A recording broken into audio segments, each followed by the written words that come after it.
сокинони шарафманди ноҳияи восеъ дар қатори дигар шаҳру ноҳияҳои кишвари азизамон рӯзи 16 декабри соли 2025 паёми президенти ҷумҳурии тоҷикистон муҳтарам эмомалӣ раҳмон дар бораи самтҳои асосии сиёсати дохилӣ ва хориҷии ҷумҳурiyро тариқи шабакаҳои телевизионӣ ва радио ба таври мустақим тамошо карданд. барои тамошои дастаҷамонаи паёми солонаи сарвари давлат дар толори маҷлисгоҳи мақомоти иҷроияи ҳокимияти давлатии ноҳия шароитҳои мусоид фароҳам оварда шуданд. маъмурияти беморхонаи марказии ноҳия як рӯз пеш дар толори маҷлисгоҳ барои тамошои паёми роҳбари давлат омодагии ҷиддӣ диданд.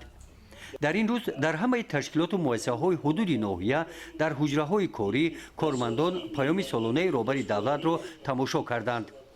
дар паёми солонаашон пешвои миллат муҳтарам эмомалӣ раҳмон масъалаи калидии барномаи сиёсӣ ва стратегияи давлатӣ баланд бардоштани сатҳу сифати зиндагии мардумро пайгирӣ намуда дар асоси он фаъолияти солонаи давлат ва ҳукумати тоҷикистонро ба таври фарогир мавриди таҳлил қарор доданд.